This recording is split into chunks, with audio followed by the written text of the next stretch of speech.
Hello friends, welcome to your own channel daily stock. तो दोस्तों, इस वीडियो के अंदर हम एमटार टेक्नोलॉजीज के डिटेल्ड एनालिसिस के बारे में बात करेंगे और जानेंगे कि आपको एमटार टेक्नोलॉजीज के अंदर इन्वेस्ट करना चाहिए या नहीं।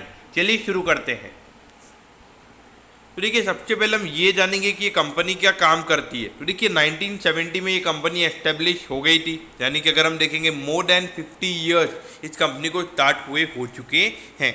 तो यहाँ पर अगर हम देखेंगे तो कंपनी क्या काम करती है, तो बेसिकली 3 एरियाज के अंदर ये कंपनी काम करती है, जिसके अंदर पहला एरिया है वो है क्लीन एनर्जी वाला, क्योंकि अराउंड 45% का जो कंपनी का रेवेन्यू है वो क्लीन एनर्जी वाले एरिया से ही आता है।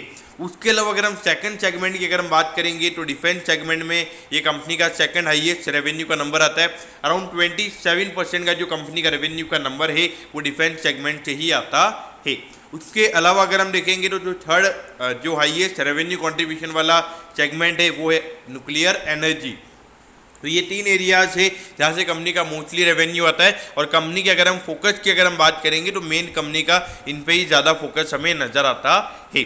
लेकिन देखिए, मोस्टली अगर हम देखेंगे अराउंड रेवेन्यू की अगर हम बात करेंगे 45% का जो रेवेन्यू है वो इनका क्लीन एनर्जी से आता है। लेकिन वहाँ पर अगर हम मार्जिन की बात करेंगे तो ओवरऑल जो मार्जिन है इनका, उससे कम मार्जिन हमें क्लीन एनर्जी वाले बिजनेस पे नजर आता है। तो इसीलिए कंपनी का ये फोकस है कि आने वाले टाइम पे जो क्लीन एनर्जी पे उनका ज़्यादा फोकस है वो थोड़ा कम किया जाए, और जो डिफेंस वाला और जो न्यूक्लियर एनर्जी जहाँ पे इनको ज़्यादा मार्जिन अवेलेबल है वहाँ पे ये कंपनी ज़्यादा फोकस करे। तो देखिए, लगभग 4,500 करोड़ का इस कंपनी का मार्केट कैप है, एक स्मॉल कैप कंपनी है। अगर हम पी रेशियो की बात करेंगे, अराउंड 74 के पी रेशियो पे ये कंपनी हमें ट्रेड होती हुई नजर आ रही है।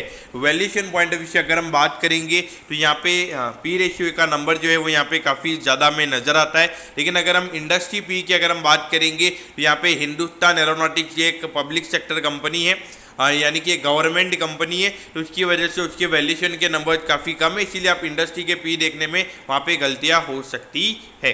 अगर हम यहाँ पे आरओसी की अगर हम बात करेंगे तो 16% का रिटर्न ऑन कैपिटल एम्प्लॉयड का नंबर है, और रिटर्न ऑन इक्विटी का नंबर हमें यहाँ पे 12% पे नज़र आता है।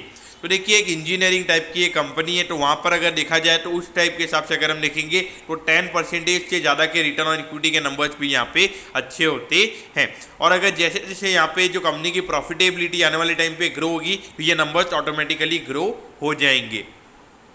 अगर हम बुक वैल्यू की बात करेंगे तो 169 की यहाँ पे बुक वैल्यू है, और करंट प्राइस की अगर हम बात करेंगे तो 1472 पे ये स्टॉक हमें ट्रेड होता हुआ नजर आ रहा है, यानी कि अराउंड 9 टाइम पे प्राइस टू बुक वैल्यू पे ये स्टॉक हमें ट्रेड होता हुआ नजर आ रहा है। बाकी अगर हम डेट की बात करेंगे, अराउंड 95 करोड़ का कंपनी के ऊपर डेट है, और डेट टू इक्विटी, तो अगर हम डेट टू इक्विटी की अगर हम बात करेंगे तो ये नंबर 0.18 टाइम पे हमें नजर आता है। तो यानी कि अगर आप देखोगे 0.18 का मतलब ये हो गया 1 रुपए की इक्विटी के ऊपर कंपनी ने 18 पैसे का डेट लिया हुआ है। तो ऑल ओवर अगर देखा जाए तो कंपनी एक बेटर सिचुएशन में नजर आती है। तो एक प्रॉब्लम जो हमें यहाँ पे नजर आती है वो यही है कि जो वैल्यूएशन के नंबर्स की अगर हम बात करेंगे तो ये जो 74 का पी रेशियो ये काफ़ी ज़्यादा है, और अगर एक दो अगर बैड क्वार्टर्स यहाँ पे होते हैं तो डेफिनेटली 20 से 25% का करेक्शन मार्केट वहाँ पे जो करंट मार्केट प्राइस चल रहा होगा उसके हिसाब से वहाँ पे मार्केट दे देगा। क्योंकि जितने हाई वैल्यूएशन होते हैं और अगर एक दो बैड क्वार्टर्स होते हैं तो वहाँ पे मार्केट बहुत बुरी तरीके से उन्हें पनिश करता है। तो देखिए, अगर हम पिछले 4 साल के अगर हम नंबर्स की बात करेंगे तो देखिए का 18-19 में ये कंपनी 187 करोड़ का रेवेन्यू जनरेट करती थी, और अभी अगर हम देखेंगे मोर देन 300 करोड़ का रेवेन्यू का नंबर इस कंपनी का हो चुका है। इसमें से भी अगर हम देखेंगे, हमने फर्स्ट क्वार्टर में इस वाले ईयर में कोविड की सेकंड वेव देखी थी, उसके बावजूद भी यहाँ पे कंपनी ने इतना रेवेन्यू जनरेट किया है। ये दिखाता है कि जिस तरीके से यहाँ पे नए नए ऑर्डर्स कंपनी को मिल रहे हैं, चाहे अगर हम आउट ऑफ इंडिया से भी अगर हम बात करें या फिर इंडिया की भी अगर हम बात करें, दोनों तरफ से यहाँ पे काफ़ी अच्छे तरीके से ये कंपनी ग्रो हो रही है। बाकी अगर हम प्रॉफिटेबिलिटी की बात करेंगे, कहाँ पहले कंपनी सिर्फ 39 करोड़ का प्रॉफिट कमाती थी और अभी अराउंड 60 करोड़ का ये प्रॉफिट हो चुका है। लेकिन अगर हम देखेंगे तो यहाँ पे फर्स्ट क्वार्टर में कोविड की सेकंड वेव की वजह से वहाँ पे नेट प्रॉफिट का नंबर काफ़ी कम था, इसकी वजह से 60 करोड़ के लगभग है। बाकी अराउंड 70 करोड़ का नेट प्रॉफिट कंपनी इस पूरे फाइनेंशियल ईयर में जनरेट करती, और मोर देन 350 करोड़ के रेवेन्यूज भी हमें ये जो पूरा ईयर है इसमें हमें देखने को मिल सकते थे। तो ऑल ओवर अगर हम देखेंगे तो फाइनेंशियल ट्रेंड कंपनी का हमें अच्छा नजर आता है।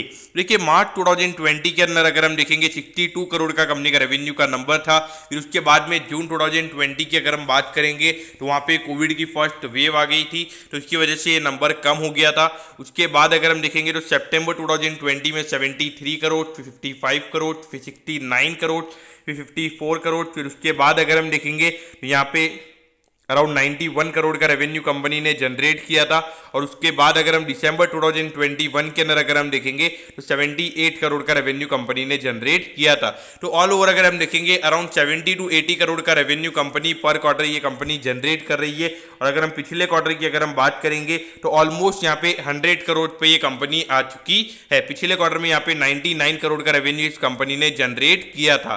तो ऑल ओवर अगर हम देखेंगे तो कंपनी एक अच्छे वे में ग्रो हो रही है। अगर प्रॉफिटेबिलिटी अगर हम बात करेंगे तो पिछले 3 क्वार्टर्स के लगातार यहाँ पे कंपनी ने 10 करोड़ से ज्यादा का नेट प्रॉफिट कमाया है। और यहाँ पर अगर आप देखोगे तो यहाँ पे 10 करोड़ के नीचे का नंबर था, 9 करोड़ पे ये नंबर था। अब ये नंबर क्यों था? क्योंकि यहाँ पे हमने कोविड की सेकंड वेव देखी थी, तो उसकी वजह से ये इम्पैक्ट पड़ा था। बाकी अगर हम देखेंगे पिछले 3 क्वार्टर से अगर हम देखेंगे तो यहाँ पे 19 प्लस 13 कितना होता है 32, 32 प्लस 20, तो 52 करोड़ का नेट प्रॉफिट कंपनी ने पिछले 3 क्वार्टर्स में कमाया है। तो इसके हिसाब से अगर हम ऑन एन एवरेज अगर हम मान के चले तो पूरे साल का अराउंड 68 to 69 करोड़ का नेट प्रॉफिट कंपनी का इस पूरे फाइनेंशियल ईयर का होता।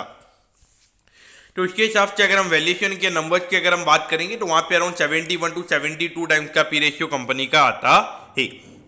तो यहाँ पर अगर हम प्रमोटर्स की होल्डिंग की अगर हम बात करेंगे तो यहाँ पे रिसेंटली थोड़ा सा 0.01% के प्रमोटर्स ने अपनी होल्डिंग को बढ़ाया है।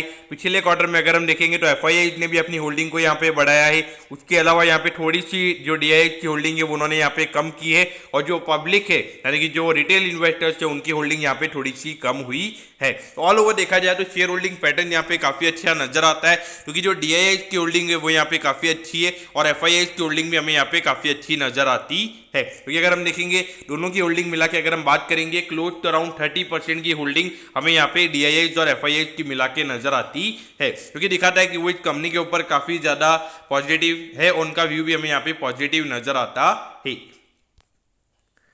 तो यहाँ पर अगर हम वैल्यूएशन के नंबर्स की अगर हम बात करेंगे तो 2 मेन कंपनीज है जिससे हमें यहाँ पे कंपेयर करना चाहिए। एक है पारस डिफेंस और एक और जो कंपनी है उसका नाम है डेटा पैटर्न। तो देखिए यहाँ पर अगर हम देखेंगे तो डेटा पैटर्न का जो शेयर एनालिसिस है मेरे ख्याल से आज शाम तक मैं अपलोड कर दूंगा और पारस डिफेंस पे हमने ऑलरेडी वीडियो बनाया हुआ है, तो वो जाके आप देख सकते हो। तो देखिए पारस डिफेंस की अगर हम बात करेंगे तो वहाँ पे वैल्यूएशन के नंबर वहाँ पे और भी ज़्यादा साइड में हमें नजर आते हैं। उस कंपनी के ऊपर पहले डेट भी था और अभी डेट उनका रिसेंटली कम हुआ है, लेकिन वहाँ पे ज़्यादा फोकस इंजीनियरिंग पे किया जाता है।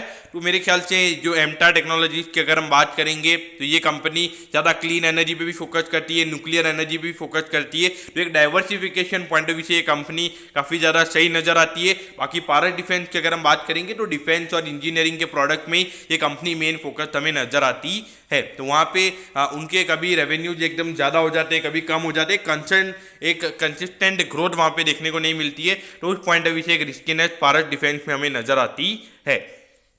लेकिन ये बाकी की जो कंपनीज है ये इंजीनियरिंग कंपनीज है, लेकिन हमें मेन जो डिफेंस वाला एरिया है उसके हिसाब से यहाँ पे देखना चाहिए। तो देखिए 1471 पे एमटा टेक्नोलॉजीज का स्टॉक अभी ट्रेड हो रहा है और यहाँ पर अगर हम ऑल टाइम हाई से अगर हम कंपेयर करेंगे लगभग 2500 का इसका ऑल टाइम हाई है। तो उसके मुकाबले अगर हम देखेंगे अराउंड 40% का करेक्शन इसके ऑल टाइम हाई से ऑलरेडी हो चुका है। और अगर हम अभी भी वैल्यूएशन के नंबर्स की बात करेंगे तो अराउंड 75 के पी रेशियो पे ये कंपनी अभी ट्रेड हो रही है। तो ऐसे में आपने यहाँ पे क्या करना चाहिए? तो देखिए मेरे ख्याल से अगर देखा जाए तो ये कंपनी एक डाइवर्सिफाइड ये कंपनी नजर आती है। ऐसा नहीं बोलूंगा कि मेन ये कंपनी डिफेंस कंपनी है। अगर आपको डिफेंस कंपनी में इन्वेस्ट करना है तो मेरे ख्याल से डेटा पैटर्न सिर्फ डिफेंस इलेक्ट्रॉनिक्स में ही वो कंपनी काम करती है, तो आपका फोकस वहां पे होना चाहिए। लेकिन अगर आपको एक डाइवर्सिफाइड कंपनी चाहिए जो डिफेंस में भी कंपनी काम करती हो, क्लीन एनर्जी में भी वो कंपनी काम करती है और उसके अलावा न्यूक्लियर एनर्जी में भी अगर वो कंपनी काम करती है, तो ये एक बेस्ट मेरे ख्याल से बेट हो सकता है।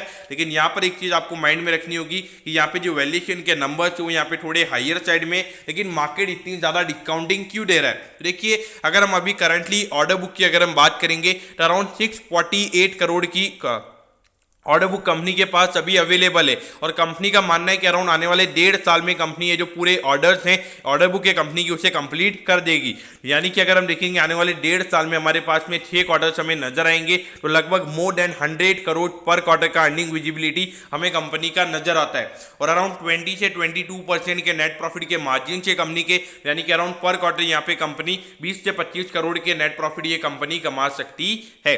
और अगर यहाँ पे आने वाले टाइम पे कंपनी को और भी 4-5 नए ऑर्डर्स अगर कंपनी को मिलते हैं तो वहां पे डेफिनेटली ये जो 100 करोड़ का पर क्वार्टर की अर्निंग विजिबिलिटी हमें देखने को मिल रही है ये अराउंड 130 टू 150 करोड़ के लगभग भी ये नंबर जा सकता है। और अगर 150 करोड़ का रेवेन्यू ये कंपनी पर क्वार्टर का कर पाती है तो वहां पे 30 करोड़ के लगभग का कंपनी का वहां पे प्रॉफिटेबिलिटी कंपनी की हो जाएगी जो करंट नेट प्रॉफिट के मार्जिन से उसके हिसाब से। और लेकिन जो थोड़ा इन्फ्लेशन हमें देखने को मिल रहा है तो थोड़ा मार्जिन का प्रेशर वहां पे रह सकता है। लेकिन अगर 30 करोड़ का नेट प्रॉफिट का नंबर इस कंपनी का होता है तो वहां पे पूरे साल में लगभग 120 करोड़ का प्रॉफिट इस कंपनी का हो जाएगा। और वहां पर अगर हम वैल्यूएशन के नंबर्स की अगर हम बात करेंगे तो अभी लगभग 4,500 करोड़ के मार्केट कैप पे ये कंपनी ट्रेड हो रही है। तो उस वक्त इस मार्केट कैप के हिसाब से अगर हम बात करेंगे तो 40 के नीचे का पी रेशियो कंपनी का वहां पे आ जाएगा। तो उस पॉइंट ऑफ व्यू से अगर हम देखेंगे तो यहाँ पे जिस तरीके की ऑर्डर बुक है कंपनी की तो ऐसा नहीं है कि आने वाले टाइम पे अर्निंग विजिबिलिटी अच्छी नजर नहीं आती है, एक अच्छी अर्निंग विजिबिलिटी नजर आती है। जिस तरीके से अलावा क्लीन एनर्जी और डिफेंस के ऊपर हमारी गवर्नमेंट का भी फोकस अगर हम देखेंगे जिस तरीके से गवर्नमेंट इन इनिशिएटिव पे पुश ले रही है तो वहाँ पे डेफिनेटली ये कंपनी आपके रडार पे होनी चाहिए। तो मेरे ख्याल से long term point of view से डेफिनेटली इन्वेस्ट किया जा सकता है, लेकिन एक वैल्यूएशन एक बहुत बड़ा कंसर्न मुझे नजर आता है। तो इसीलिए मैं एक बेटर चॉइस आपको ये दूंगा कि एक स्टैगर्ड वे में आपने यहाँ पे इन्वेस्ट करना चाहिए। यानी कि अब अगर आपके पास 100 रुपये हैं तो अभी 30 रुपये डाल दीजिए, तो उसके बाद में कंटिन्यूस वे में आपने वहाँ पे इन्वेस्ट करते रहना चाहिए। तो दोस्तों मैं होप करता हूँ कि एमटार टेक्नोलॉजीज के पूरे डिटेल्ड एनालिसिस के बारे में आपको सब कुछ पता चल गया होगा। अगर आपकी कोई भी क्वेरीज है आप कमेंट कीजिए, मैं जरूर आपके कमेंट पर रिप्लाई करूंगा। ओके दोस्तों, thank you, have a nice day.